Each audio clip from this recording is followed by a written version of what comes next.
भक्तिदम् स्मृत्या ब्रह्मपदप्रदं स्वरसदं प्रेमास्पदं शाश्वतम्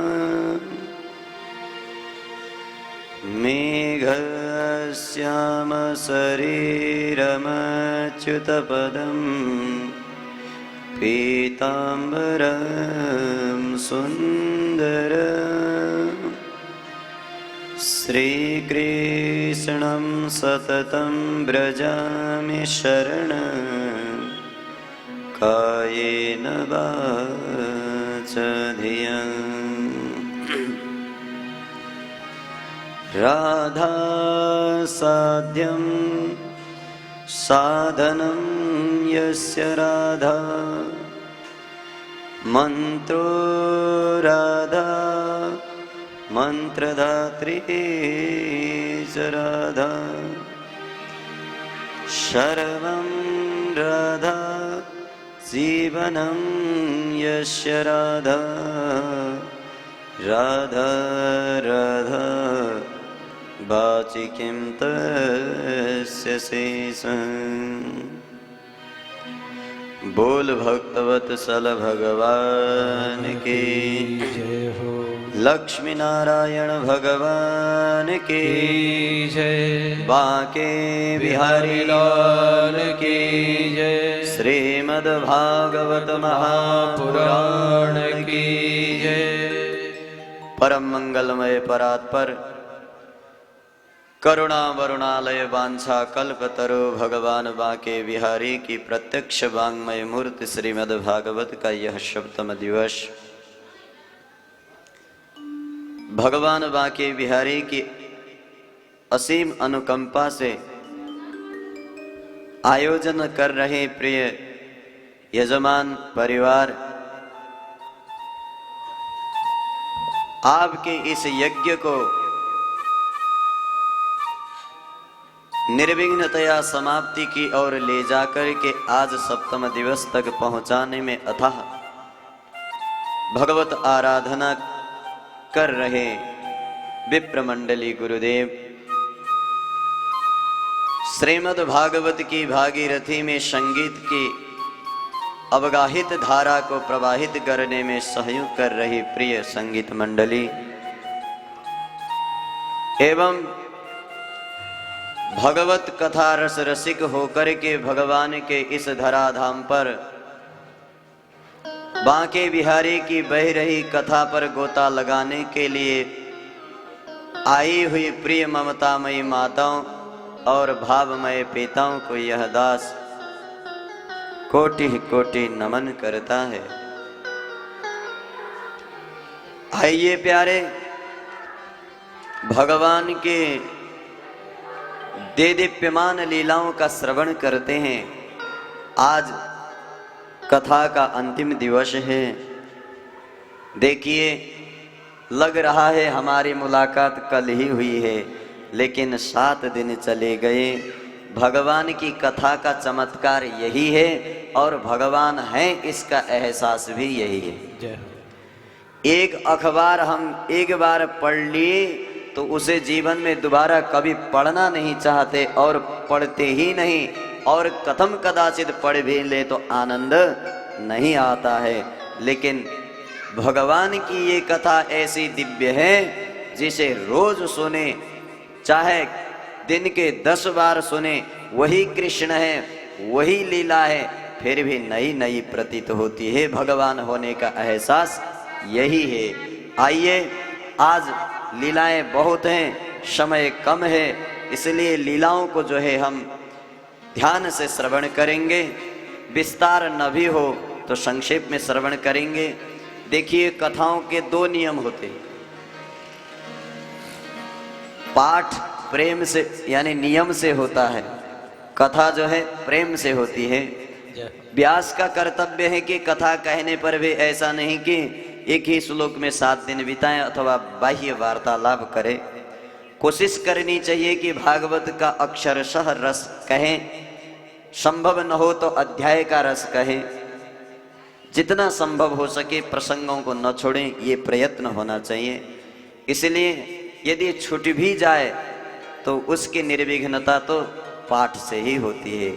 इसलिए प्यारे, पाठ नियम से हो रहा है तो कथा प्रेम से हो ही रही है। और जहाँ कमी रह जाती है वहाँ ब्रज के ब्रजवासी संगीतकार हमारे कर्ण मुग्ध करते हुए भगवान बांके बिहारी को भी गदगद करा देते हैं, तो हमारी सभी न्यूनता पूर्ण हो जाती हैं।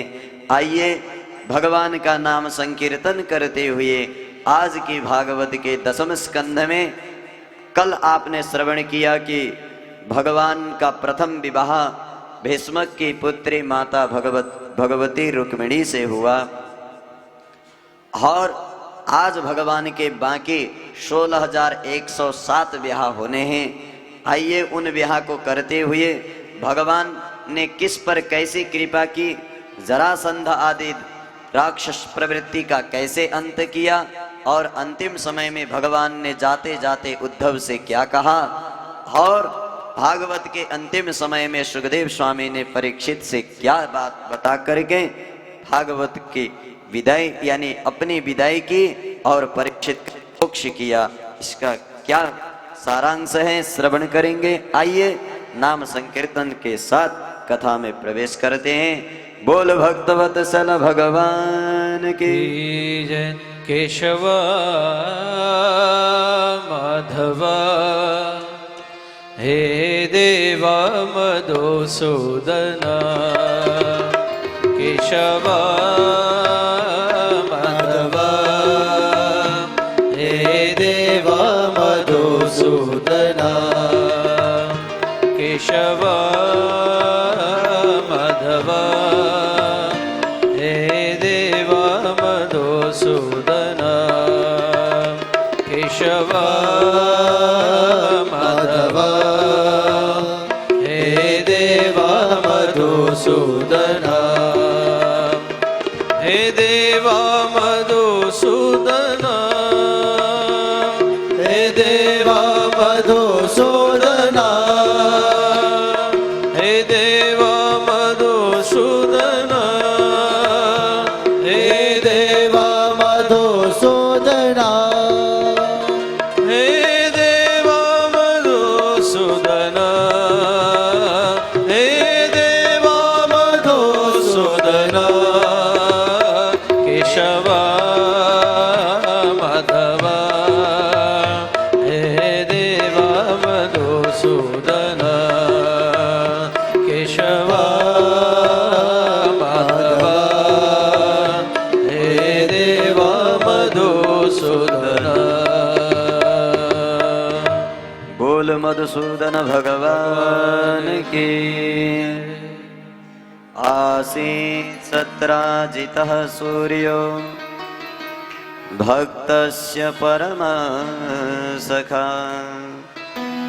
प्रीतस्तस्मै मणिं प्रादात् सूर्यस्तुष्टस्य मन्तक।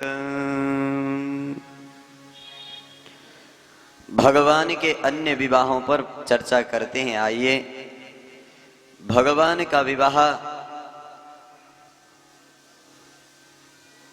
कैसे कैसे हुआ है। भगवान का विवाह जाम्बवान की पुत्री जाम्बवती से हुआ है। परीक्षित ने कहा कि प्रभु, जाम्बवान तो जो है पशु थे, उनकी पुत्री से भगवान ने विवाह कैसे किया, इसकी कथा विस्तार पूर्वक बताइए। तो जाम्बवान की कथा शुरू करने से पहले शत्राजित की कथा का आरंभ होता है। उसी के कारण जाम्बवती से भगवान का विवाह होता है। तो ध्यान से सुनिए। सूर्यः भक्तस्य परमः सखा आसीत् शत्राजितः। शत्राजितः आसीत्, एक शत्राजित नाम का कोई राजा था। वो राजा सूर्य का परम भक्त था। भगवान सूर्य का भक्त था तो सूर्य ने प्रसन्न होकर के उन्हें एक मणि दे दी थी, जिस मणि का नाम था श्यमंतकम। श्यमंतक मणि थी। मणि ऐसी थी कि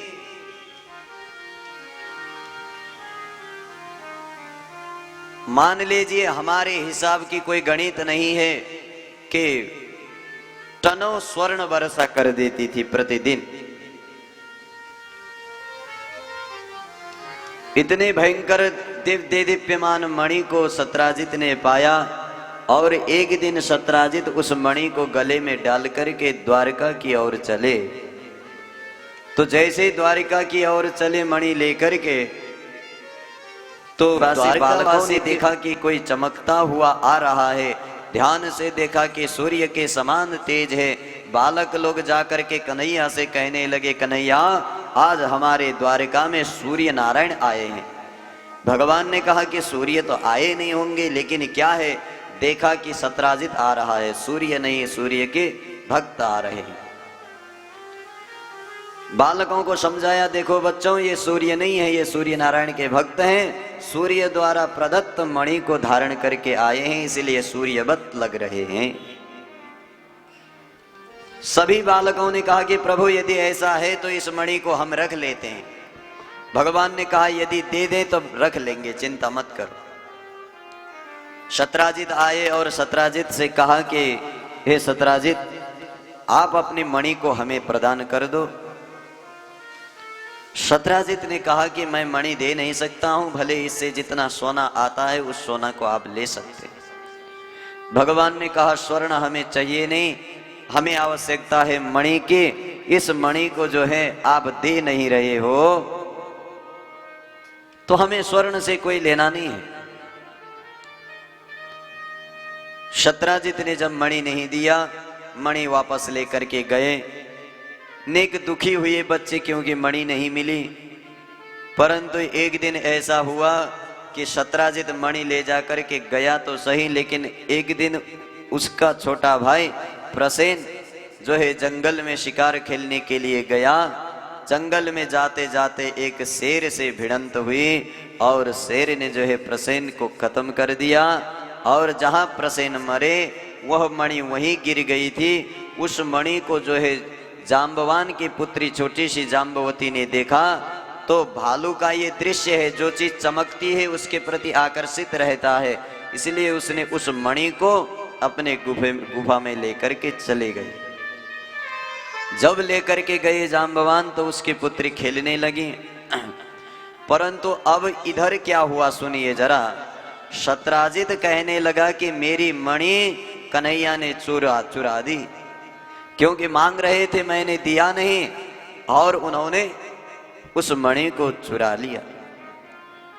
भगवान ने कहा कि हमने चोरा नहीं है, फिर भी यदि चोरी का कलंक लगा रहे हैं तो कोई बात नहीं, हम ढूंढ के भी दे देंगे।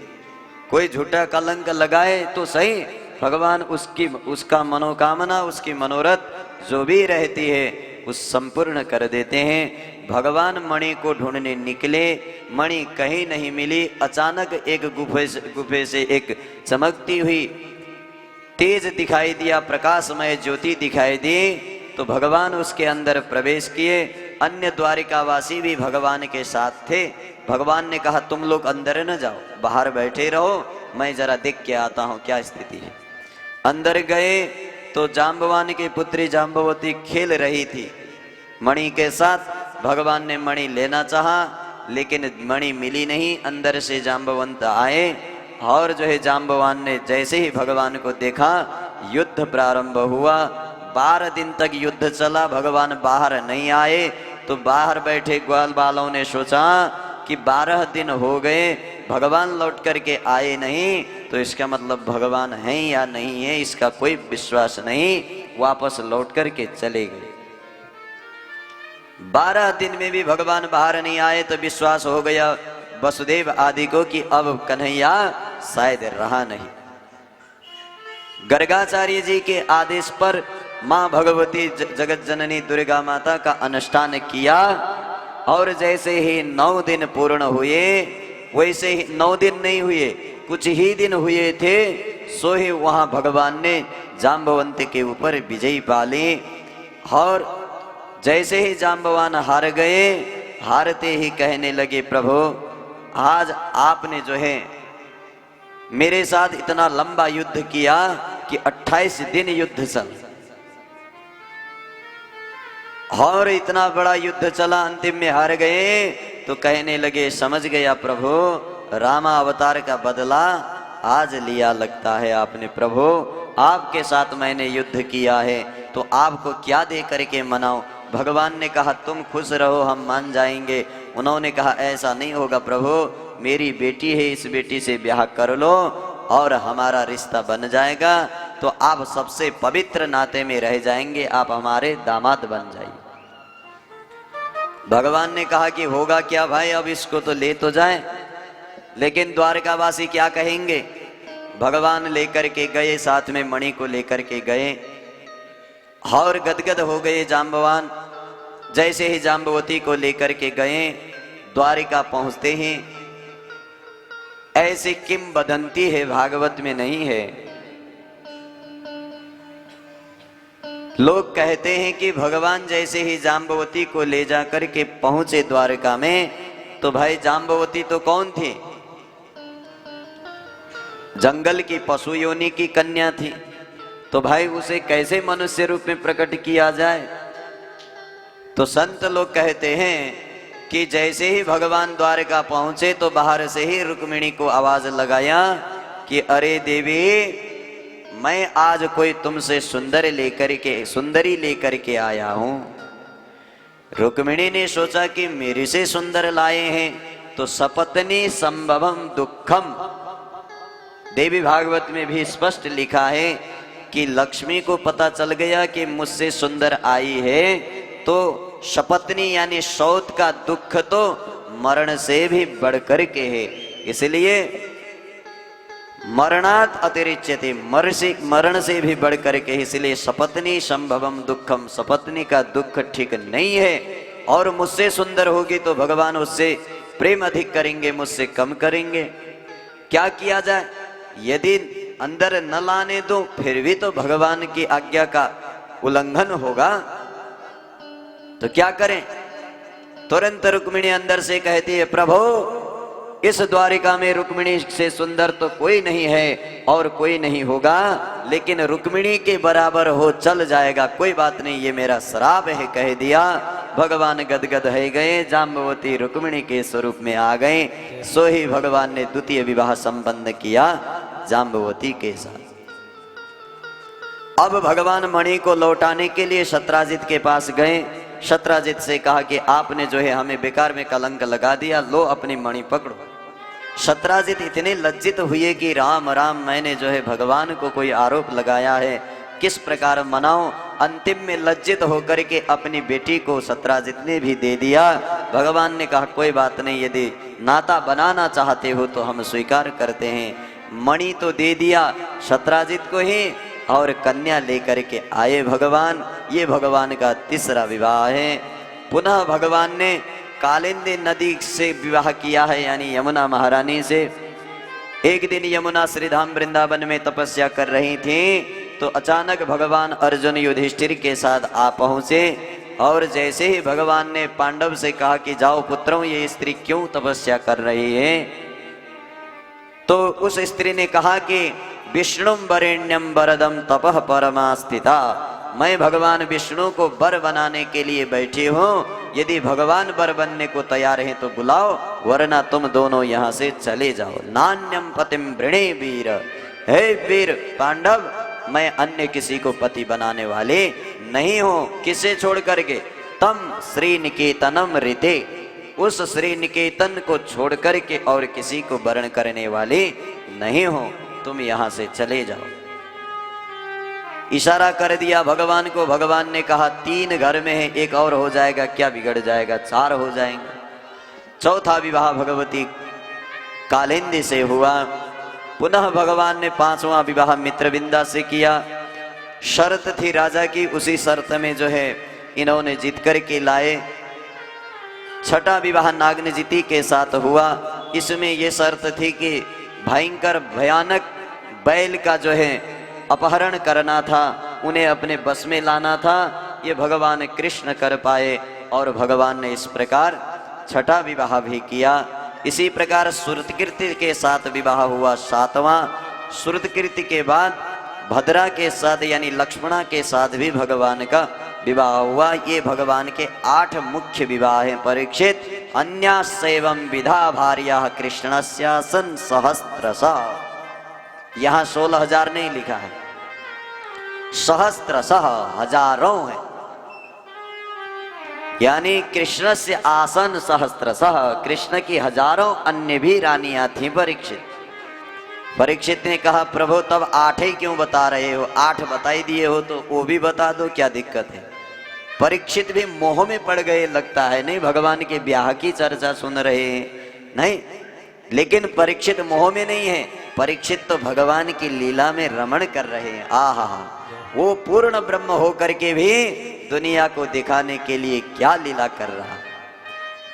जैसे ही अन्य विवाह पूछा तो वैसे ही सुखदेव स्वामी कहते हैं सुनो, इंद्रेण हृत्सत्रेण हृतकुंडलबंधुना हृतामराद्रिस्थानेन ज्ञापितो भौमचेष्टितम्।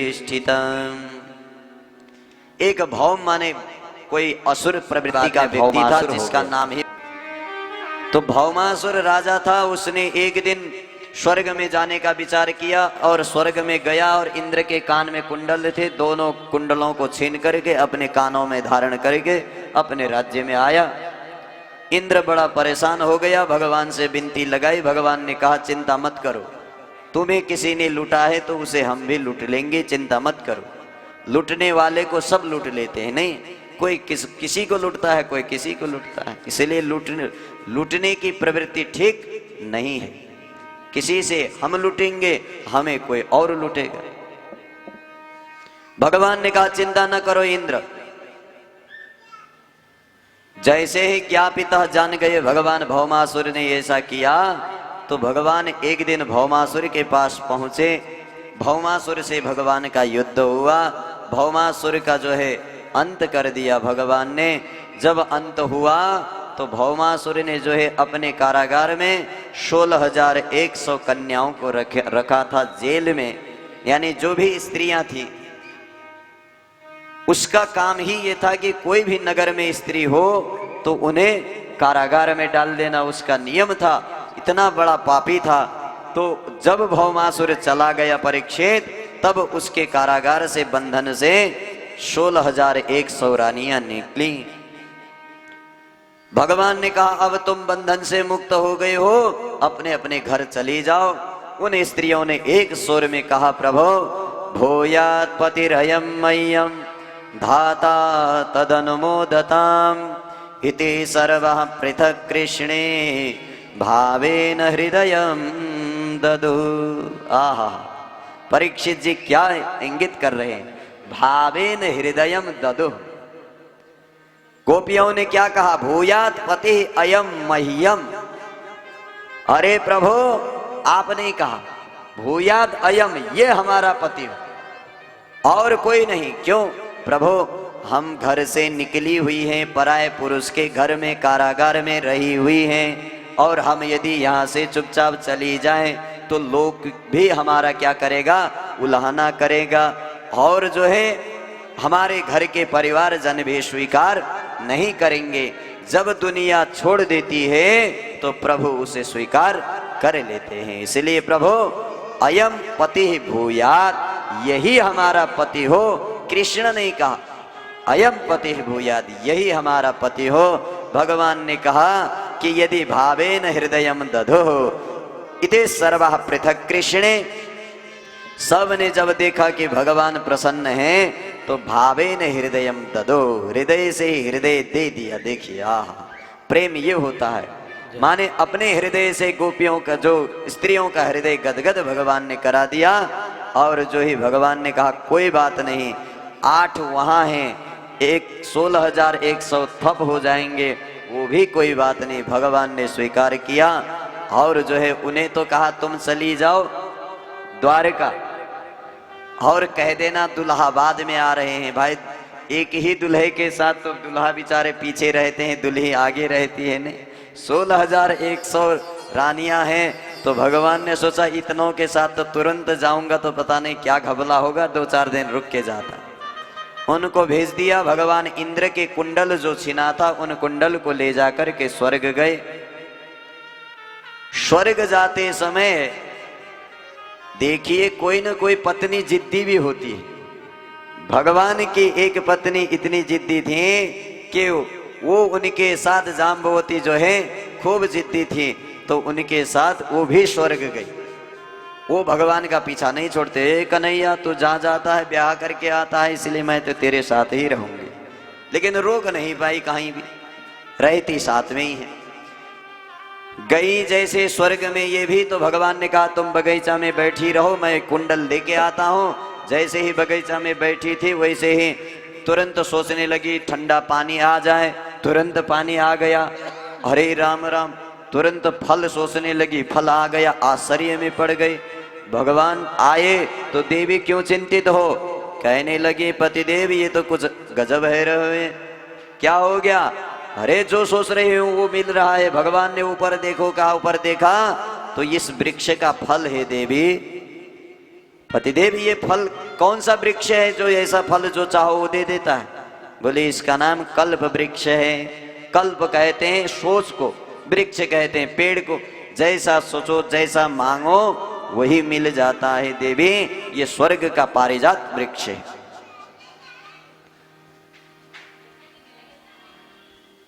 उस महारानी ने कहा प्रभु यदि ये कल्प वृक्ष जो चाहे सो देता है तो इसका सुख केवल देवताओं को नहीं हमें भी मिलना चाहिए प्रभु। ये तो स्वर्ग में नहीं द्वारका में शोभा देगा, इसे ले जाइए। भगवान ने समझाया, जब नहीं समझी तो यहाँ लिखा है प्रियायाः प्रियमन विच्छन, पत्नी की इच्छा को पूर्ण करना भी पति का परम धर्म है। इसलिए भगवान ने पत्नी की इच्छा को पूर्ण करने के लिए स्वर्ग से कल्प वृक्ष भी उठा करके कंधे में डाल करके सीधे द्वारिका लाए। जैसे ही भगवान ने द्वारिका में कल्प वृक्ष रखा, भगवान के 16,108 विवाह हैं और सब के साथ भगवान अलग अलग स्वरूप में बैठे रहते। एक दिन नारद जी ने परीक्षा तक ले लिया।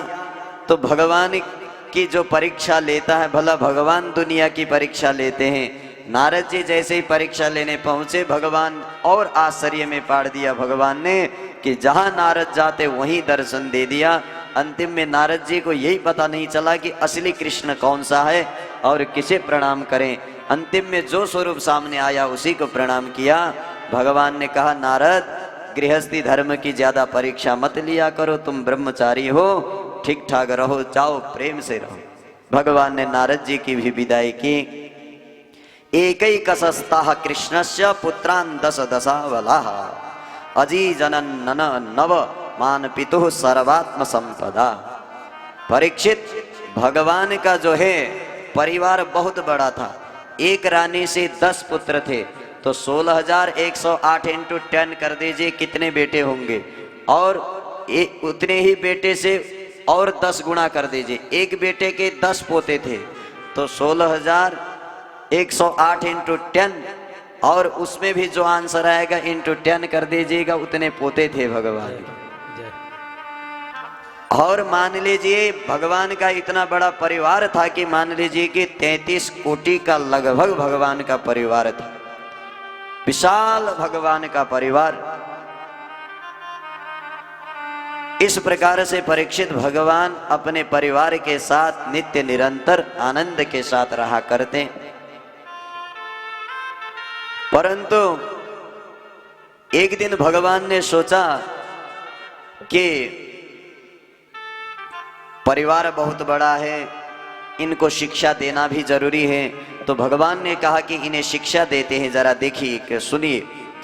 भगवान ने कहा बच्चों चलिए आज जंगल की तरफ खेलने चलते हैं। उसी समय नारद जी आए और नारद जी ने कहा बच्चों को खेलने तो तब ले जाना प्रभु, परंतु तुम्हारे घर में कोई पोता होता है कि नहीं है? भगवान ने कहा और तो सब हैं, लेकिन प्रद्युम्न दिख नहीं रहा है, कहाँ गया न जाने।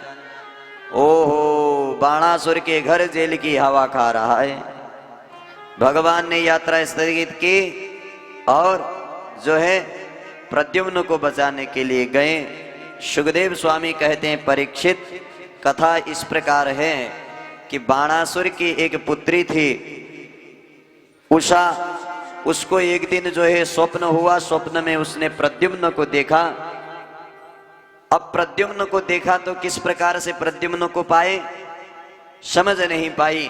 एक उसकी सखी थी चित्रलेखा, वो किसी का भी चित्र बना देती, तो उसने चित्र बनाते बनाते जहां प्रद्युम्न का चित्र बनाया, उस उषा ने कहा कि यही देखा था मैंने स्वप्न में, इससे मैं ब्याह करना चाहती हूँ। चित्रलेखा ने कहा कि ये तो खतरनाक चीज है भाई, यहाँ जाएं तो वापस आना मुश्किल है, ये तो कृष्ण का वंश है, किसी भी हालत में चाहिए। जब कहा तो चित्रलेखा मायावी थी, तो उसने माया के कारण रात में सोए हुए प्रद्युम्न को खटिया सहित उठा करके उषा के कमरे में ला दिया। जैसे ही उषा के कमरे में लाया तो कुछ दिन रहा, प्रद्युम्न रहे, और बाद में बाणासुर को पता चला कि मेरी पुत्री के साथ कोई रह रहा है। उस प्रद्युम्न को जो है बाणासुर ने कारागार में डाल दिया। ये खबर नारद जी ने पहुंचा दी भगवान को। भगवान आए, बाणासुर से भयंकर युद्ध किया। बाणासुर के 1000 हाथ सहस्त्र बाहु थे, सब बाहुओं को काट करके बाणासुर के जो है 4 बाहुओं को रख दिया। और जो है भगवान शंकर ने कहा कि मेरा भक्त है बाणासुर, इसे बचा दीजिए। भगवान ने कहा हमने बचाया ही नहीं है कि हम तो चतुर्भुज थे, अब 2 भुजे में आ गए हैं, इन्हें हमने चतुर्भुज रूप दे दिया है, चिंता मत करो। भगवान को भी सांत्वना दिया और बाणासुर की पुत्री उषा से प्रद्युम्न का ब्याह ले जा करके पुनः भगवान द्वारिका गए। अब उसके बाद एकदो पवनम राजन जगमुर यदु कुमार कहा शांब प्रद्युम्न 4 भानु गदादय। अब सब बच्चों को ले जा करके भगवान जंगल में क्रीड़ा करने गए, तो अचानक भगवान खेल रहे थे। खेलते खेलते अचानक भगवान की गेंद जो है जाकर के एक बड़े से गड्ढे में पड़ गई। बच्चे जैसे ही लाने जा रहे थे, लाने गए तो जहां गेंद गिरी थी वहां पर भयंकर विशाल काया का गिरगिट पड़ा हुआ था। बच्चे डर गए, भगवान के पास आए।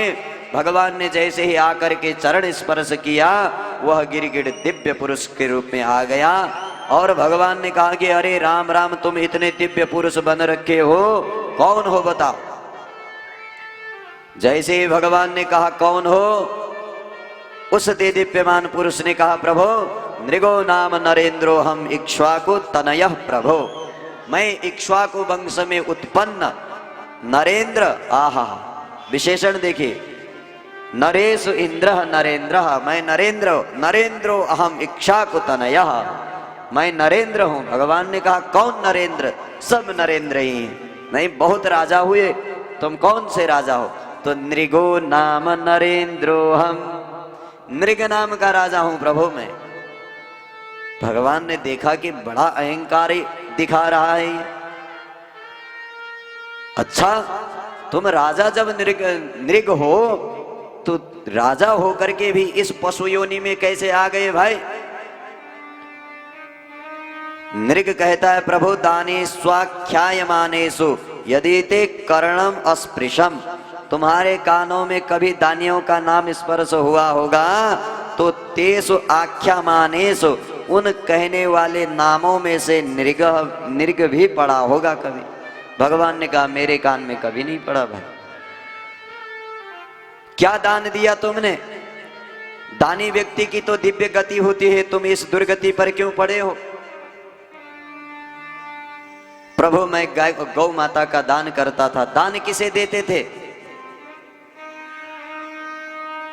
दान अपात्र को नहीं करना चाहिए, पात्र को दान करना चाहिए। वृथा वृष्टि समुद्रेषु वृथा दानम समर्थ, दान समर्थ को बेकार है और समुद्र में पानी बहाना भी बेकार है। तो इसलिए पात्र अवश्य देखना चाहिए प्यारे। किसे दान दिया तुमने? नृग कहता है मैंने गौ माता दान दिया ब्राह्मण को। तो भाई ब्राह्मण को जो दान दे उसकी दुर्गति तो कभी हो ही नहीं सकती है, तुम्हारी कैसे हो गई? तुमने इसका मतलब बूढ़ी खाड़ी गाय दी होगी, ठीक ठाक गाय नहीं दी होगी। नृग कहता है नहीं महाराज, मैंने कभी भी खराब गाय नहीं दी। स्वर्ण से सिंह को मोड़ करके, चांदी से गाय के पैरों को मोड़ करके और भयंकर दुधारू गाय दी है। तो फिर भला कैसे हुआ, कहानी मत बताओ, क्यों तुम गिरगिट बन गए। अंतिम में कहा कि प्रभु एक दिन मैंने गाय एक ब्राह्मण को दान दी थी, वो गाय उसके गोष्ठ से खुल करके मेरे गाय के झुंड पे आकर के मेरे ही गोष्ठ में प्रवेश कर गई। मैं तो नित्य गौदान करता था, दूसरे दिन मुझे पता नहीं चला, उसी गाय को मैंने अन्य ब्राह्मण को दिया। तो इधर से वो ब्राह्मण गाय लेकर के जा रहे थे, उधर से दूसरा ब्राह्मण गाय को ढूंढने आ रहे थे। दोनों ब्राह्मण की रास्ते पर भेंट हुई तो दोनों लड़ पड़े। जब लड़े तो मेरे पास लौट करके आए तो मैंने दोनों ब्राह्मणों को मनाया कि आप भले लाखों गाय ले जाओ, इस गाय को छोड़ दो, एक तो मान जाओ। ब्राह्मणों ने कहा हमने दान दी हुई वस्तु लेनी है, हमें लाखों से मतलब नहीं है, ये तुम्हारी जिम्मेवारी है, दान दी हुई वस्तु को पहचानना तुम्हारी जिम्मेदारी है।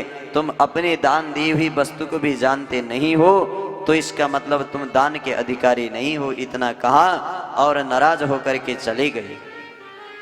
कालांतर में मेरी मृत्यु आई तो यमराज ने मुझसे कहा कि तुम पुण्य भोगोगे या पाप भोगोगे। तो मैंने यमराज से कहा कि पुण्य ज्यादा है या पाप। यमराज जी ने कहा कि पुण्य बहुत है, पाप थोड़ा सा है। तो नृग कहते हैं कि प्रभु मैंने यमराज से पाप भोगने को मांगा। जैसे ही पाप भोगने को कहा तो उन्होंने, भगवान ने जो है यमराज ने मुझे गिरगिट बना दिया प्रभु, और कह दिया जिस दिन भगवान कृष्ण आएंगे उस दिन तुम्हारा तारण होगा। आज आप आए हैं प्रभु, मेरा तारण हो गया। दिव्य स्तुति की और जो है नृग ने दिव्य लोक को प्राप्त करते हुए चले गए। भगवान ने अपने बच्चों से कहा बच्चों कुछ ये दृश्य देख के खोपड़ी में गया कि केवल खो करके पड़ी है, ये कुछ रखे भी है इसमें। बच्चों ने कहा प्रभु समझ गए। क्या समझे? बोले स्वदत्ताम परदत्ताम वा ब्रह्मवृत्तिम हरे चयः 60 वर्ष सहस्राणि विष्टायाम जायते कृमि। समझ गए प्रभु, अपनी दी हुई संपत्ति अथवा दूसरे ने दी हुई संपत्ति, कैसी भी संपत्ति हो, यह ब्रह्मवृत्तिम हरेत, जो ब्रह्मवृत्ति यानी ब्राह्मण की वृत्ति का हरण करता है, यानी ब्राह्मण के भोजन पर अथवा ब्राह्मण के कार्य पर यदि रुकावट बनता है तो 60 वर्ष सहस्राणि 60,000 वर्ष तक विष्टायाम जायते कृमि, विष्ठा का कीड़ा बनकर के रहना पड़ता है। हरे राम राम। भगवान कहते हैं कि ना हम हालाहलम मन्ने, मैं हालाहल विष को विष नहीं मानता, लेकिन कोई ब्राह्मण का अपमान कर दे तो उसे मैं भी क्षमा नहीं कर सकता। इसलिए ध्यान देना, किसी ब्राह्मण का पैसा एक भी न लेना। वैसे किसी की भी वृत्ति का हरण नहीं करना चाहिए, उसमें भी विशेष करके ब्राह्मण की वृत्ति यानी ब्राह्मण का कमाया हुआ धन कभी नहीं खाना चाहिए। यदि गलती से भी ब्राह्मण के साथ ऐसी अनहोनी हो जैसी नृग की हुई तो भी पाप का फल भोगना पड़ता है। बच्चों समझे कुछ? बच्चों ने कहा पूरा समझ में आ गया प्रभु। भगवान ने कहा तब क्रीड़ा भी समाप्त, चलिए घर। सबको घर लेकर के भगवान गए। भगवान द्वारिका गए, बलराम से कहा देखो बलराम, मैं वृंदावन लौटा नहीं, जब से आया हूं जाकर के वृंदावन के हाल कुशल जान लो क्या हाल है। चले गए बलराम वृंदावन धाम में जाकर के गोपियों के साथ कुछ दिन रहे। जब कुछ दिन वृंदावन में रहे और गोपियों ने जो है बलराम के साथ खूब संवाद किया है। भगवान के विरह में गोपियां बहुत रोई हैं। बलराम जी ने बहुत समझाया, जब बहुत समझाने पर भी नहीं माना तो बलराम भी सहन न कर पाए और कहा भगवान की भेंट एक दिन अवश्य कराऊंगा, ये कह करके लौट के आए। परंतु जब भगवान कृष्ण अकेले ही द्वारिका में थे, बलराम वृंदावन गए हुए थे, तो उस समय में एक दिन सुधर्मा नाम की सभा बैठी हुई थी। समझ रहे हैं कि नहीं? कथा को समझ रहे हैं ना? एक दिन भगवान सुधर्मा सभा में बैठे हुए थे। उस सभा में एक कोई व्यक्ति आया, उसने कहा प्रभु हम जरासंध से बहुत परेशान हैं। भगवान ने कहा जिसने 17 बार हमें परेशान किया हो तुम क्यों परेशान नहीं होगे भाई, कोई बात नहीं, अब तुम्हें परेशानी से मुक्त कर देंगे। जब उसी समय नारद जी आए और नारद जी ने कहा प्रभु जरासंध को तो कुछ भी करो हम जानते नहीं, लेकिन युधिष्ठिर के यहां जाकर के युद्ध कर, क्या कहते हैं, यज्ञ करना है। क्यों? क्योंकि पांडवों को राज्य मिल गया है इंद्रप्रस्थ का। कथा घुमा करके समझ रहे कि नहीं, भगवान की सभा बैठी थी। उस सभा में पहले तो कोई जरासंध से पीड़ित व्यक्ति आया और अपना दुख बता के गया, और भगवान ने कोई बात नहीं दुख दूर कर देंगे कहा। इधर नारद जी ने युधिष्ठिर से सलाह करके भगवान से कह दिया उसी समय तुरंत कि प्रभु अश्वमेध यज्ञ भी पांडवों के यहाँ करना है। अब तो भगवान कहने लगे नारद कौन सा कार्य पहले करूं, मेरे लिए तो दोनों बराबर है, युधिष्ठिर का कार्य पहले करूं या इस जो दूत आया था अभी उसका कार्य पहले करूं। भगवान ने कहा मैं समझ नहीं रहा हूं। सामने बैठे हुए थे उद्धव। उद्धव से कहा तुम्हारी खोपड़ी में कुछ आ रहा है? उद्धव ने कहा पूरा आ रहा है प्रभु। मैं कहता हूं सुनो, यज्ञ तभी हो सकता है जब दुष्टों का विनाश होगा। आप पहले जरासंध को मारिए और जरासंध का वध करने के बाद आप जो है युधिष्ठिर का यज्ञ कराना। उद्धव की बात को मान करके भगवान जरासंध वध के लिए निकले, परंतु भगवान को याद आया कि राम राम उससे तो हम डर के भागे हैं, जरासंध हमसे युद्ध करेगा नहीं, बिना युद्ध किसी को मारा नहीं जाता।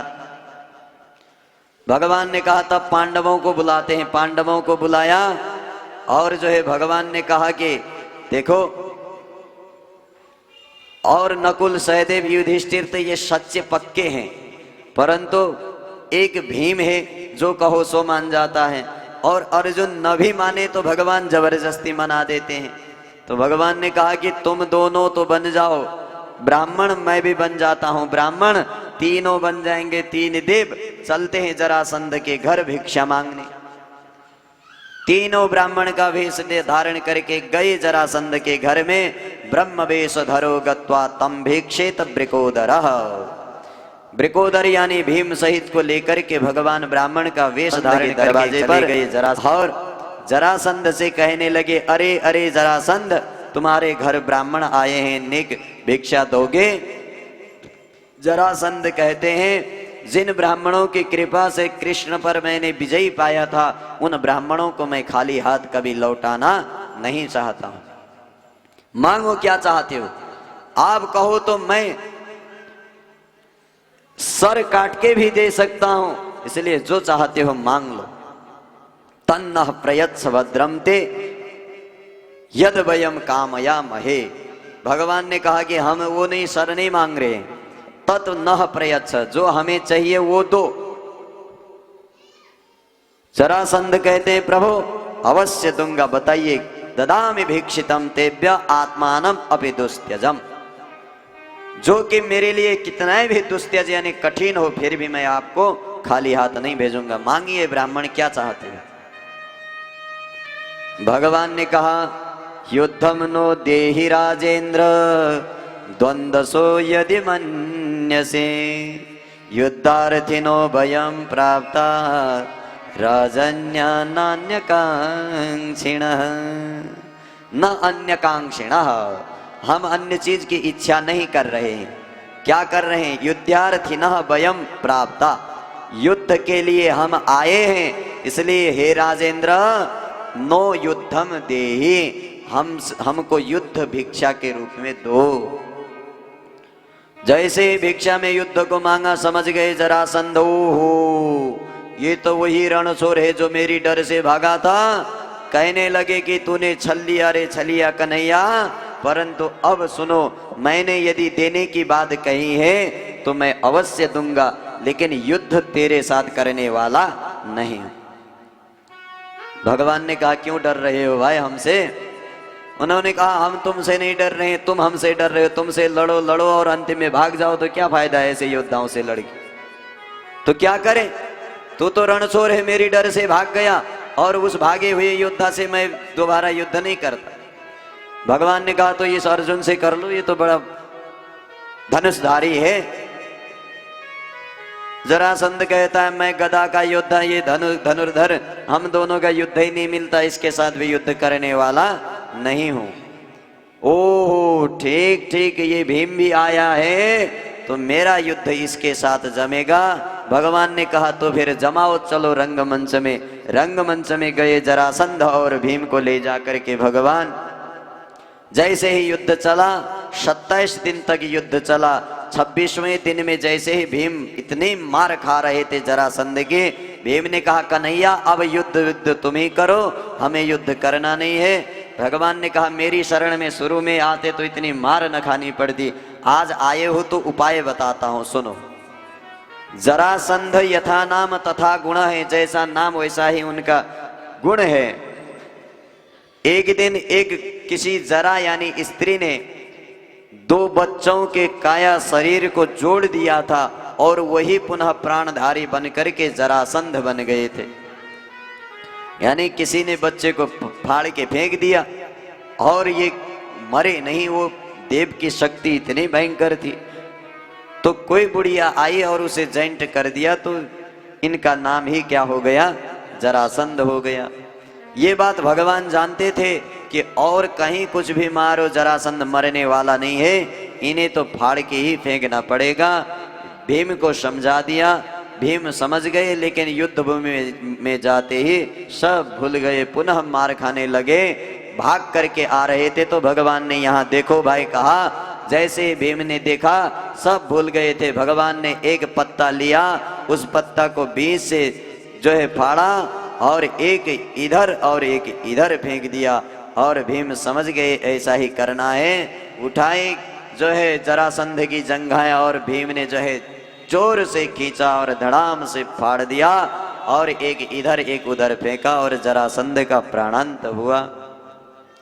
भगवान जरासंध को मार करके इंद्रप्रस्थ गए। पांडवों के यहाँ भगवान ने यज्ञ किया। उस यज्ञ में भगवान की पूजा होती थी तो सबको सहन होता था, एक को सहन नहीं होता था, वो था शिशुपाल।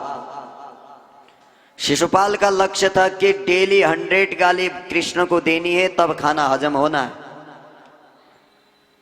तो उस दिन भी सबने कहा कृष्ण की पूजा हो रही है, ठीक है, लेकिन शिशुपाल से सहा नहीं गया। नाना प्रकार की भगवान से अपशब्द कहने लगा। भगवान ने कहा कि 100 शब्द तक माफ किया है, क्षमा है, 100 से एक भी ऊपर न जाना शिशुपाल। शिशुपाल उस दिन 100 से ऊपर चला गया।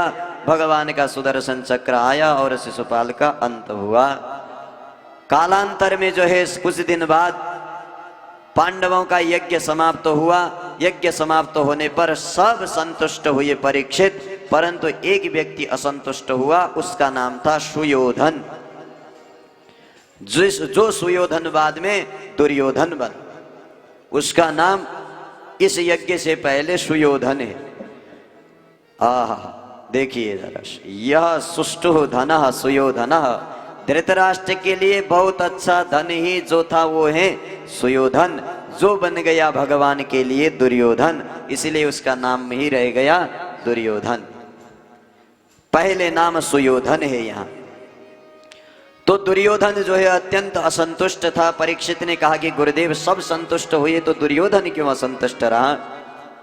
दुर्योधन असंतुष्ट रहने का कारण ये था परीक्षित, यज्ञ की समाप्ति होने के बाद यज्ञ की चारों ओर उस मंडप के परिक्रमा कर रहा था, चारों ओर देख रहा था, तो विश्वकर्मा ने ऐसा मंडप बनाया था वहां कि जहां जल है वहां स्थल दिखाई देता था, जहां स्थल है वहां जल। तो अचानक चलते चलते दुर्योधन जो है जल को थल मान बैठा और थल को जल माना। तो वहां पर जहां जल स्थल दिखाई दिया रेत जैसा, वहां जा रहा था तो वहां पानी बह रहा था, उसी में धड़ाम से गिर पड़ा। सामने से द्रौपदी भीम आदि देख रहे थे। द्रौपदी खिलखिला करके हंसने लगी और उसने ये कहा कि देखिए जरा, अंधवत लगता है, जो कि चल रहा है देख नहीं रहा है, जो कि कहने का मतलब यह कि अंधे के पुत्र अंधे ही होते हैं, ऐसा भाव आया द्रौपदी के मन में। सो ही हंसने लगी। युधिष्ठिर ने कहा शांत रहो देवी, सबको समझाया। भगवान ने कहा और हंसो, और अभी हुआ नहीं। और जैसे ही द्रौपदी हंस रही थी खिलखिला करके, दुर्योधन को बहुत क्रोध आया। उसने कहा इस हंसी का बदला मैं लूंगा। इसी हंसी के कारण से महाभारत युद्ध हुआ है। बीमारी की जड़ है खांसी और युद्ध की जड़ है हंसी। तो ये दोनों सही समय में लगे तो इनका इलाज कर लेना भैया। नेक से खांसी होने लग जाए तो अभी तो वो भी खतरनाक आया है नहीं, कोविड। हाँ, तो बीमारी की जड़ खांसी है, युद्ध की जड़ हंसी है। उसी हंसी ने जो है बिगाड़ दिया परीक्षित। उसी से महाभारत हुआ। अंतिम में पांडव विजयी हुए। तेरे हवाले छोड़ दी मैंने, तेरे हवाले छोड़ दी मैंने अपनी जीवन कसी। जय हो। पिला दे सावरिया अपने नाम की मस्ती, पिला दे सावरिया अपने नाम की मस्ती, पिला दे सावरिया अपने नाम की मस्ती, पिला दे सावरिया अपने नाम की मस्ती।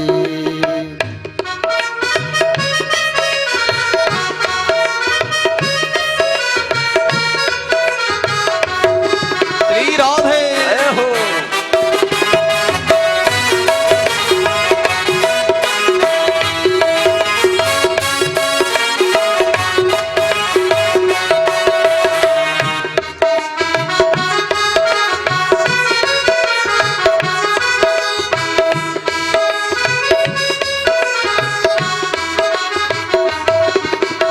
ऐसी मस्ती जिसको पी कर हो जाओ मत वाला, ऐसी मस्ती जिसको पी कर हो जाओ मत वाला।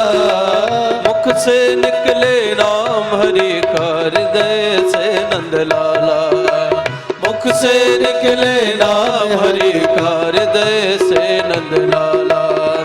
तेरे कारण जान बूझ कर, तेरे कारण जान बूझ कर हमने मिटा दी हंसी। पिला दे सावरिया अपने नाम की मस्ती, पिला दे सावरिया अपने नाम की मस्ती।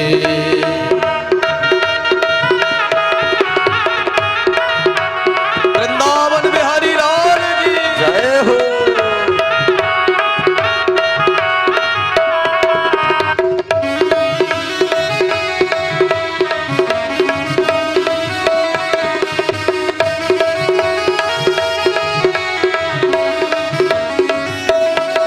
ओ मैं तेरे चौखट पे आया लेकर मन में आशा, मैं तेरे चौखट पे आया लेकर मन में आशा। जी भर मुझे लौट न जाओ प्यासा, जी भर मुझे पिला दे सावरे लौट न जाओ प्यासा। बना रहे तेरा ध्यानो काना, बना रहे तेरा ध्यानो काना, पार लगेगी कश्ती। पिला दे सावरिया अपने नाम की मस्ती, पिला दे सावरिया अपने नाम की मस्ती। तेरे हवाले छोड़ दी मैंने, तेरे हवाले छोड़ दी मैंने अपनी जीवन कसी। पिला दे, पिला दे सावरिया अपने नाम की मस्ती, पिला दे सावरिया अपने नाम की मस्ती, पिला दे सावरिया अपने नाम की मस्ती, पिला दे सावरिया अपने नाम की मस्ती। बोल श्री कृष्ण चंद्र भगवान भगवान की जय। कृष्णस्य से सखा कश्चित् ब्राह्मणो ब्रह्मवेत्तमः विरक्तः इन्द्रियार्थेषु प्रसन्नात्मा जितेन्द्रियः। कश्चित प्रशांत आत्मा जितेन्द्रियः इंद्रियार्थेषु विरक्तः ब्राह्मणः ब्रह्मवित्तमः कृष्णस्य आसीत सखा। आहा, नाम किसी का नहीं है, विशेषण बहुत है। देखिए जरा, कृष्ण का कोई सखा था, वो सखा कौन था? ब्राह्मण था। नाना ब्राह्मण नहीं था, ब्रह्मवित्तमः यानी ब्राह्मण में भी श्रेष्ठ था। अरे नाना श्रेष्ठ ब्राह्मण ही नहीं था, विरक्तः वो तो भयंकर विरक्त था। बोले नाना विरक्त ही नहीं था, इंद्रियार्थेषु प्रसन्नात्मा, सभी इंद्रियों से विरक्त होते हुए भी प्रसन्न आत्मा वाले थे। कभी सुख दुख कुछ भी आए उनके लिए फर्क नहीं पड़ता था। इतने ही नहीं बल्कि जितेंद्रिय, सारे इंद्रियों को जीते हुए कोई, कश्चित माने कोई सखा आसीत, कोई सखा थे। इतने विशेषण लगाए तो इसका मतलब कोई विशेष ही सखा होगा जिसका नाम है सुदामा। यहाँ नाम नहीं है लेकिन इतने विशेषणों से पता चल जाता है कि सुदामा ही होंगे। सुखदेव स्वामी इशारा कर रहे हैं। तो ऐसे ब्राह्मण विरक्त संत थे, भगवान के परम भक्त और सखा मित्र भी थे। तो उन्होंने ब्याह किया। विवाह करने के बाद कई लोग ये भी पूछते हैं कि उनकी पत्नी का नाम क्या था, सुदामा का नाम क्यों नहीं लिया, अथवा सुदामा के पिता का नाम क्यों नहीं लिखा, आदि आदि जब कहते हैं तो ध्यान से सुनिए। आपको पत्नी के नाम से क्या करना, सुदामा के वंशज से क्या लेना। भगवान का नाम जपिए। यहाँ नहीं दिया तो नहीं दिया, कोई बात नहीं, उसमें किसी से पूछ करके जरूरी परीक्षा लेने की आवश्यकता नहीं है। भागवत में स्पष्ट रूप से नहीं लिखा है। तो इसलिए है सुदामा ही। उनकी पत्नी भी पतिव्रता, खूब पतिव्रता थी। परंतु जो है एक दिन सुदामा की पत्नी ने कहा कि पतिदेव, मैंने सुना है कि आपके सखा भगवान कृष्ण हैं, तो क्या भगवान कृष्ण हमें दर्शन नहीं देंगे? आप तो दर्शन कर चुके हो, तो मैं तो आपकी अर्धांगिनी हूं, क्या मेरे लिए भगवान का दर्शन सुलभ नहीं है? सुदामा कहते हैं कि देवी दर्शन तो कर सकती हो, लेकिन इच्छा परमात्मा की हो तब। जब सुदामा ने ये कहा तो उनकी पत्नी कहती है, प्रभु ये सुनिए, आप मेरी अर्जी को ले जा करके भगवान के पास जाइए। बस इतना कहना कि आपकी भाभी याद कर रही थी, आए ठीक है, ना आए कोई बात नहीं। भगवान को भेज दिया भगवान के यहाँ, यानी सुदामा को भेज दिया भगवान के यहाँ। सुदामा जा रहे थे तो अंतिम में जाते जाते एक मुट्ठी में जो है चावल ला करके दिया। कहा यदि कथम कदाचित याद करें मुझे तो उन्हें ये कह देना कि आपके लिए ये छोटा सा उपहार अथवा छोटा सा भोजन दिया। तो सुदामा वो लेकर के गए। प्यारे सुदामा सोचने लगे कि देवी की इच्छा तो कुछ और है, लेकिन व्यंग्य कुछ और कर रही है। सुदामा की पत्नी ये चाहती हैं कि मेरे पति गरीब हैं, नेक धनी है जाते, मैं भी लोक में अच्छी प्रकार रह जाती, भगवान की पूजा आराधना भी बढ़िया तरह से कर लेती। भाई पति की इच्छा भले धनी न होने की हो, परंतु पत्नियों की इच्छा जरूर रहती है स्त्रियों की कि खूब धनी बन जाए हमने। तो सुदामा जी की पत्नी ने भी ये सोचा, तो इसलिए यहाँ भगवान को मिलने के लिए सुदामा गए। पत्नी की इच्छा को समझते थे वो, फिर भी चले गए। रास्ते में जाते जाते सोचने लगे कि राम राम, मैं तो जो है भगवान का दर्शन करने नहीं जा रहा हूँ, पत्नी के कहने पर जो है संसार के सुख मांगने के लिए जा रहा हूँ, परमात्मा दर्शन देगा कि नहीं। खूब सोचने लगे, जाऊं या न जाऊं, जाऊं या न जाऊं, परंतु अंतिम में चले ही गए। जैसे ही द्वारिका पहुँचे, द्वारिका पहुँचते ही भगवान कन्हैया को पता चला कि हमारे मित्र बाल सखा आए हैं। भगवान बाहर आए, भगवान ने गले लगाया और अंदर ले गए। खूब स्वागत किया मित्र सुदामा का। इस कथा के रस में ज़्यादा नहीं डूबते हैं प्यारे, ये तो ऐसी देदीप्यमान चर्चा है जिस पर डूब जाए तो कथा रह जाएगी। इसलिए सारांश समझिए कि जैसे भगवान ने स्वागत किया, 2-4 दिन रहे सुदामा, परंतु 2-4 दिन रहने के बाद सुदामा से जब कोई लेन देन की बात नहीं हुई तो सुदामा ने कहा कि अब चला जाता हूँ। विदा मांगी, भगवान ने कहा जाइए सकुशल चले जाइए। सुदामा जब लौट के आ रहे थे तो ये भी नहीं कह पाया कि कुछ दे दीजिए।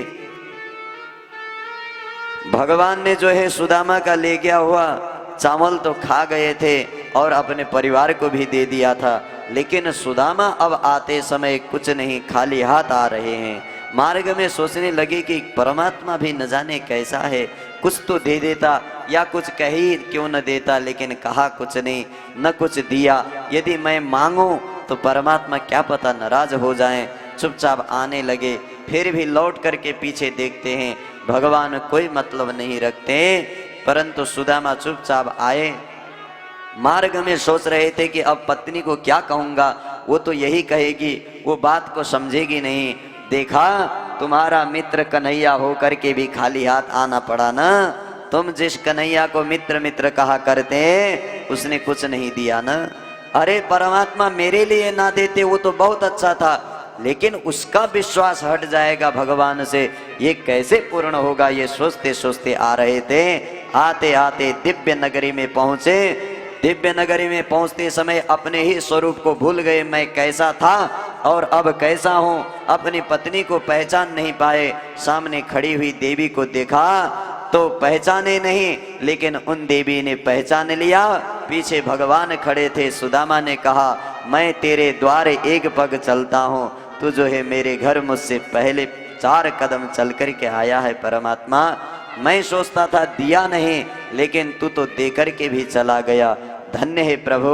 सखा की खूब स्तुति की सुखदेव स्वामी ने यहाँ पर। यदि मित्र हो तो भगवान जैसा हो, कह कर के न दे कर के कहें कि मैंने दे दिया है। ये भगवान ने किया और चले गए। प्रसन्न रहे सुदामा। अब तो कहने लगे क्वा हम दरिद्र पापीयान क्व कृपण श्रीनिकेतनम। कहा मैं पापी सुदामा और कहा श्री के घर भगवान नारायण। धन्य है प्रभु। सुदामा मन मन में खूब चिंतित होकर के भगवान की आराधना करते। प्रभु ने दिया है तो कहीं मेरी मति गलत मार्ग पर न जाए, इस चिंता से हमेशा चिंतित रहते। सुदामा खूब भजन किया करते। दोनों परिवार आनंद से रहते। भगवान गए वहां से और द्वारिका में क्रीड़ा करने लगे। भगवान द्वारिका में भी भगवान के साथ अनेक युद्ध आए। पौंड्रक के साथ युद्ध किया, काशीराज के साथ युद्ध किया, बहुत सारे अन्य राक्षसों के साथ युद्ध किया। तो सुखदेव स्वामी कहते हैं कृत्वा दैत्य वधम कृष्ण शरामो यदुभिर्वृतः। भगवान कृष्ण के साथ जो है सब दैत्यों ने युद्ध किया, परंतु विजय कोई नहीं हुआ, सभी दैत्य मारे गए। तो उसके बाद भगवान ने अपने परिवार को भी खत्म कर दिया। बोले मतलब ये है कि भगवान चाहते थे कि पृथ्वी का भार कम हो जाए, लेकिन पृथ्वी का भार बराबर बना हुआ है। ये देखा कि मेरा ही परिवार इतना बड़ा है तो भला पृथ्वी का भार कैसे उतरेगा, लेकिन अपने आप कैसे भगवान अंत कर देते, संभव नहीं हुआ। तो ब्राह्मणों को आज्ञा दी वहां तपस्या करने को। ब्राह्मण ने जो है द्वारिका में आकर के तपस्या करना प्रारंभ किया और भगवान ने बच्चों की बुद्धि को घुमा दिया और कहा सज्जन बालक ऋषियों की परीक्षा लेने के लिए पहुंचे। जाम्बवान के पुत्र को लेकर, जाम्बवती के पुत्र को लेकर के गए, पौत्र को नहीं लेकर के गए। तो उसे लेकर के तो गए, लेकिन एक पुरुष था उसे स्त्री बना करके ले गए और गर्भवती सा आकार बना करके ले गए। ऋषि से कहने लगे कि ये बताइए महाराज, ऐसा पृच्छति वो विप्राह, ये कहना चाहती है परंतु विलज्जति प्रष्टुम, आपसे पूछने में लज्जा कर रही है। ये बताइए कि इसका पुत्र होगा या पुत्री क्या होगी। शाम्बम जाम्बवती सुतम, उस जाम्बवती पुत्र शाम्ब को जब देखा पहचान गए, ये तो हमारे साथ परीक्षा ले रहे हैं। तुरंत ऋषि ने कहा न ये पुत्र जन्माएगी न पुत्री, मुसलम कुल नासनम, तुम्हारे कुल का नाश करने वाला मुसल को उत्पन्न करेगी। जैसे ही बाहर आए, खोल करके देखा तो एक मुसल था। डर करके खूब रोने लगे। उस लोहे के मुसल को जो है वसुदेव को दे दिया और उन्होंने सब ने मिलकर के उसको घिस करके समुद्र में फेंक दिया। वही समुद्र में जाकर के घास बन गया भयंकर कठोर।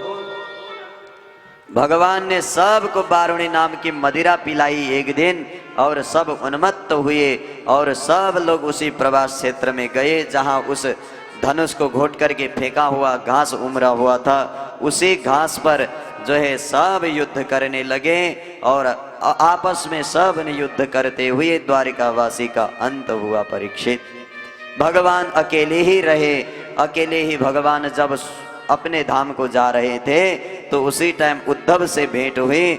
जैसे ही उद्धव से भेंट हुई तो उद्धव से भेंट होते ही उद्धव को भगवान ने दिव्य ज्ञान दिया है, जिस ज्ञान में ये समझाया है कि उद्धव देखो, इस संसार में सुख दुख का कारण कोई नहीं होता है। क्यों?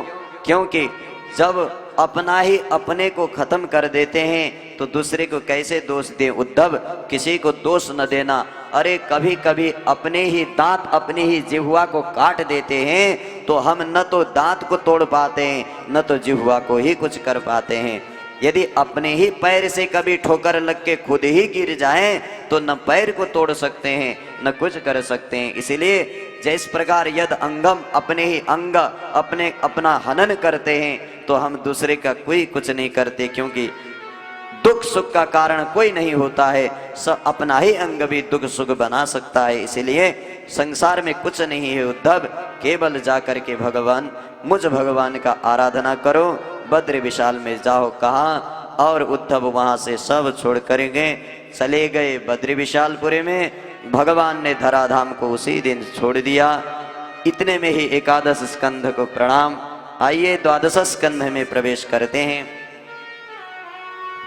द्वादश स्कंध में कलयुग का वर्णन है। शुरू में कलयुग कैसा होगा, कलयुग में प्राणी कैसे होंगे, आदि आदि है। ध्यान से सुनिएगा। कलयुग में मनुष्यों की आयु, पशुओं की आयु कम हो जाएगी। जो है आयु कम होने पर भी भगवान का नाम नहीं जपेंगे, केवल हाय हाय हाय हाय करते हुए पुरुष स्त्री के आसक्ति में, स्त्री पुरुष के आसक्ति में, कोई धन के आसक्ति में, कोई पुत्र के आसक्ति में, ऐसे ही जीवन को यापन करेंगे और जो है धर्म का ठीक उल्टा आचरण करेंगे। सब पापी होंगे। अंतिम समय में जब पाप अत्यंत अधिक बढ़ जाएगा तो भगवान कल्कि का अवतार होगा और सब भगवान कल्कि नष्ट कर देंगे। पुनः भगवान दोबारा सतगुण से सृष्टि आरंभ करेंगे, सतयुग से सृष्टि होगी। यही 4 युगों का वर्णन है। बोल कल्कि भगवान की जय। अभी कलयुग के 5000 वर्ष ही बीते हुए हैं और जो है उसके बाद इतना कहते ही सुखदेव स्वामी कहते हैं, परीक्षित तस्मात् सर्वात्मना राजन, हे राजन हृदयस्थं कुरु केशवं म्रियमाणो ह्यवहितस् ततो यासि परां गति। हे राजन, अब 7 दिन हो गए हैं, मैंने तुम्हें सप्ताह सुना दी है। इसलिए हे राजन, कलयुग में कोई किसी का नहीं होता है, ऐसे प्राणी होते हैं, इसमें अपने को ही संभालना पड़ता है। हृदयस्थं कुरु केशवम, अपने हृदय में केशव को करो। म्रियमाणः ह्य अवहितः, मरने वाले व्यक्ति का कर्तव्य यही है। अब बताया 7 दिन पहले कहा था प्रभु म्रियमाण से ही कर्तव्यम, म्रियमाण व्यक्ति का कर्तव्य क्या है। सुखदेव जी ने उस शब्द को लाए ही नहीं बाद में बीच में, परंतु अब कह दिया जब भगवान भी चले गए कलयुग में ऐसे होंगे ये भी बता दिया। तो अब सुनो परीक्षित, म्रियमाण ही अवहितः, जो कि हृदयस्थं कुरु केशवम, म्रियमाण व्यक्ति को हृदय में केशव को बैठा लेना चाहिए। यासि पराम गतिम, तभी परम गति को जा सकता है, वरना और कोई उपाय नहीं है। परीक्षित, अब तुम चुपचाप रह बैठ करके केवल भगवान कन्हैया को हृदय में बैठा लो, बस यही म्रियमाण व्यक्ति का परम कर्तव्य है। परीक्षित तुम तो राजन मरिष्येति पशु बुद्धि मिमाम जही। अब भगवान को हृदय में बैठाओ और ये छोड़ दो कि मैं मर जाऊंगा, ये चिंता निकाल दो। अरे न जातः प्राग भूतोद्य, न तुम इससे पहले परीक्षित थे, न इसके बाद परीक्षित रहोगे, न अभी वर्तमान में बीच में न जाने कहां से आ गए हो। इसलिए मरिष्यति, जो तुम मरूंगा ये कह रहे हो, इमम पशु बुद्धिम जही, इस पशु बुद्धि को निकाल दो।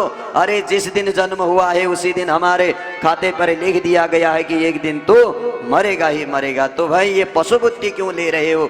जब हमें पता ही है मरना है तो उस मरण को याद न करो, बल्कि क्या करो, हृदयस्थम कुरु केशवम, भगवान नारायण के सब को हृदय में करो और तुम मुक्त हो जाओगे, चिंता मत करो। परीक्षित ने कहा प्रभु अब तो आप कह रहे हैं कि चिंता मत करो, मैं कहाँ चिंता करने वाला। सिद्ध्योस्मि अनुगृहीतोस्मि भवता करुणात्मना, श्रावितो यच्च मे साक्षात् अनादि निधनो हरि। प्रभु अब तो सिद्ध अस्मि, मैं तो सिद्ध हो गया हूँ, अनुग्रहीत अस्मि, आपने इतनी बड़ी अनुग्रह किया, आप करुणा परायण, आपने श्रावित यच्च मे साक्षात् अनादि निधनो हरि, उस अनादि भगवान नारायण की कथा जो आपने मुझे सुना दिया, उसने अब मुझे मरने का क्या डर कह रहे हैं। मैं तो जीवित रहते हुए सिद्ध अस्मि, मैं तो सिद्ध हो गया हूँ। प्रभु अब सुनिए, भगवस् तक्षकादिभ्यो मृत्युभ्यो न बिभेम्यहम्, आप कह रहे हैं तक्षक से मैं डर रहा हूं। प्रभु एक तक्षक तो क्या, मुझे मारने के लिए 1000 तक्षक भी आ जाएं, मैं अब डरने वाला नहीं हूं, क्योंकि सिद्ध हो उसमें मैं सिद्ध हो चुका हूं। प्रभु इतना कहा तो सुखदेव स्वामी ने कहा कि यदि तुम सिद्ध हो तो हम चलें प्यारे, तुम्हारा काम सिद्ध हो गया। तुरंत परीक्षित ने जो है भगवान सुखदेव की दे दीप्यमान विदाई की, चरणों में गिर गए। प्रभु आपने जो है मुझे इस भवसागर से तारा है, आपने कथा श्रवण किया है, लाखों लाख आपको प्रणाम है प्रभु कह करके सुखदेव स्वामी की विदाई करते हैं। हरि कथा सुनाने वाले, हरि कथा सुनाने वाले, तुमको लाखों प्रणाम, तुमको लाखों प्रणाम। हरि की कथा सुनाने वाले, हरि की कथा सुनाने वाले, तुमको लाखों प्रणाम, तुमको लाखों प्रणाम।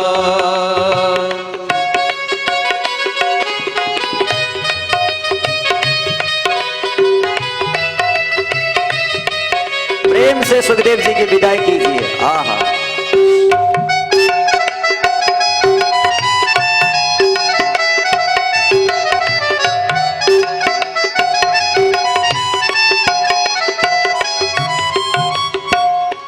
हम भूल रहे थे बल में, बल खो बैठे थे तन में, हम भूल रहे थे बल में, बल खो बैठे थे तन में। ओ राह बताने वाले, ओ राह बताने वाले, तुमको लाखों प्रणाम, तुमको लाखों प्रणाम, तुमको लाखों प्रणाम, तुमको लाखों प्रणाम।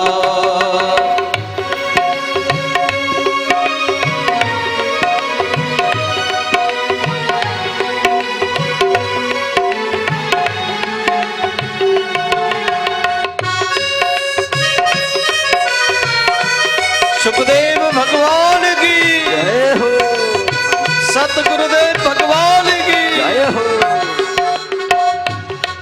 हम पार तेरा क्या पावे, बस शीश झुकाए ही गावे, हम पार तेरा क्या पावे, बस शीश झुकाए ही गावे। हरि कथा सुनाने वाले, प्रभु की महिमा सुनाने वाले, तुमको लाखों प्रणाम, तुमको लाखों प्रणाम। हरि कथा सुनाने वाले, प्रभु नाम सुनाने वाले, तुमको लाखों लाखों प्रणाम, तुमको लाखों प्रणाम, तुमको लाखों प्रणाम।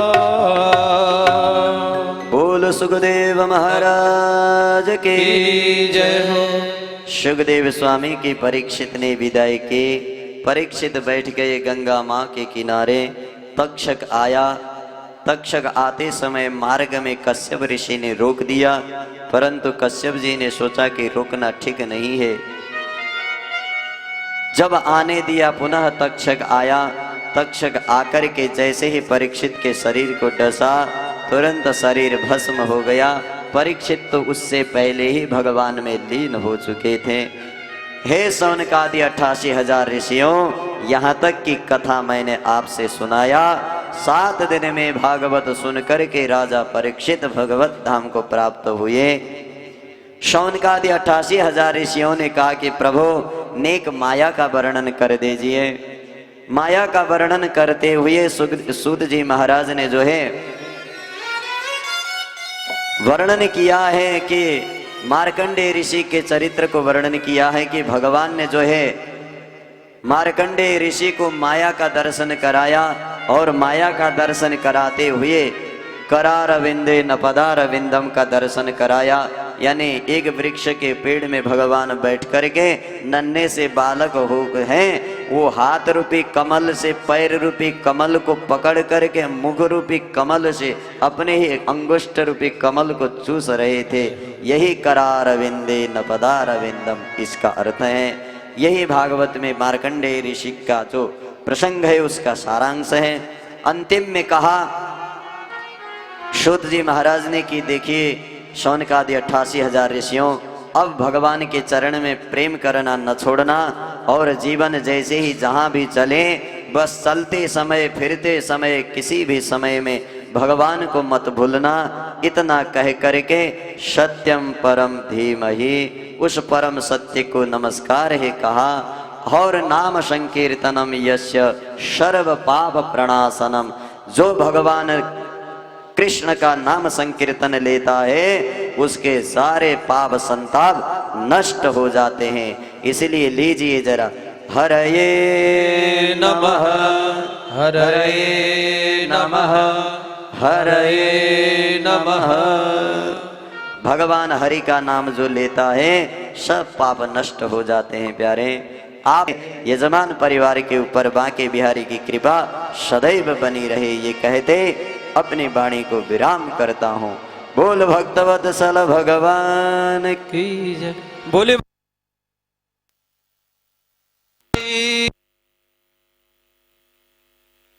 श्री रथ है। आइए बांके बिहारी लाल के श्री चरणों में श्री रथ है, जय रथ है। हरि बोल हरि बोल, जय रथ है। यही भाव पुष्प अर्पित करें बांके बिहारी लाल की बाकी छवि को निहारते हुए। हो मोटे मोटे नैनन के तू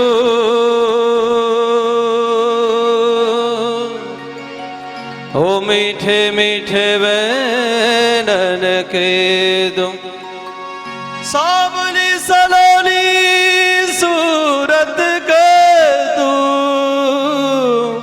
हो प्यारी प्यारी मूरत के तुम हो कजरा रे मोटे मोटे तेरे नैन। बांके बिहारी लाल की जय हो।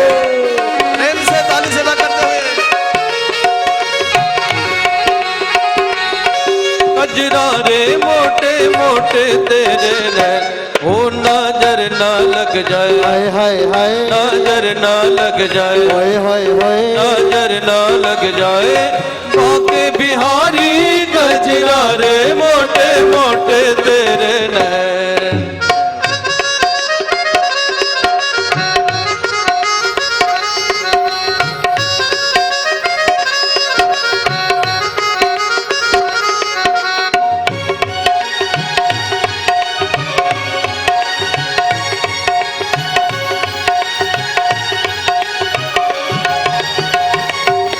आँखों का काजल हाय हाय हाय, आँखों का काजल हाय हाय हाय, मेरा जिगर है घायल हाय हाय हाय, मेरा जिगर है घायल हाय हाय हाय, तेरे प्यार में पागल कर डारी रे कजरा रे मोटे मोटे तेरे नैन। हो नजर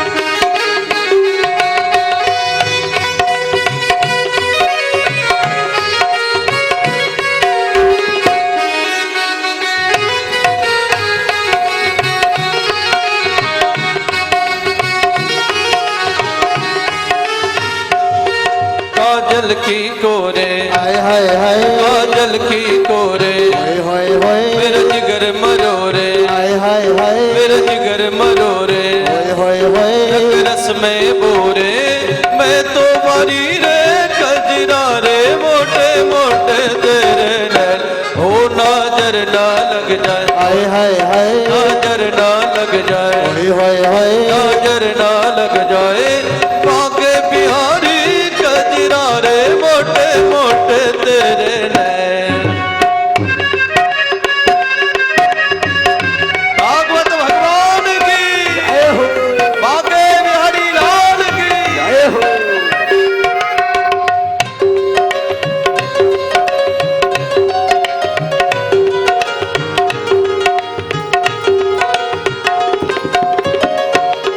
तेरे मुकुट की लटकन हाय हाय हाय तेरे मुकुट की लटकन हाय हाय हाय तेरे अधर की मुस्कान हाय हाय हाय तेरे अधर की मुस्कान हाय हाय हाय ग्रीवा की मटकन हाय हाय ग्रीवा की मटकन बलिहारी रे कजरा रे मोटे मोटे तेरे नैन हो नजर ना लग जाए हाय हाय हाय नजर ना लग जाए हाय हाय हाय नजर ना लग जाए बाके बिहारी कजरा रे मोटे मोटे तेरे नैन।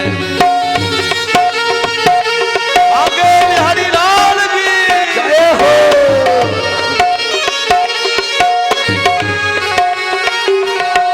तेरी रीत है टेढ़ी हाय हाय हाय तेरी रीत है टेढ़ी हाय हाय हाय तेरी प्रीत है टेढ़ी हाय हाय हाय तेरी प्रीत है टेढ़ी हाय हाय तेरी जीत है टेढ़ी मैं तो हरी रे कजरा रे मोटे मोटे तेरे नैन हो नजर ना लग जाए हाय हाय हाय नजर ना लग जाए हाय हाय हाय नजर ना लग जाए मौके बिहारी कजरा रे मोटे मोटे तेरे नैन हो नजर ना लग जाए हाय हाय हाय नजर ना लग जाए हाय हाय हाय ओ हरे कृष्ण कृष्ण कृष्ण हरे हरे हरे राम राम राम हरे हरे कृष्ण कृष्ण कृष्ण हरे राम राम हरे हरे कृष्ण कृष्ण कृष्ण हरे राम राम हरे हरे कृष्ण कृष्ण कृष्ण हरे राम राम हरे हरे हरे कृष्ण कृष्ण कृष्ण हरे हरे हरे राम राम हरे हरे हरे कृष्ण कृष्ण कृष्ण हरे राम राम हरे हरे हरे कृष्ण कृष्ण कृष्ण हरे राम राम राम हरे हरे। बोले भागवत भगवान की जय हो।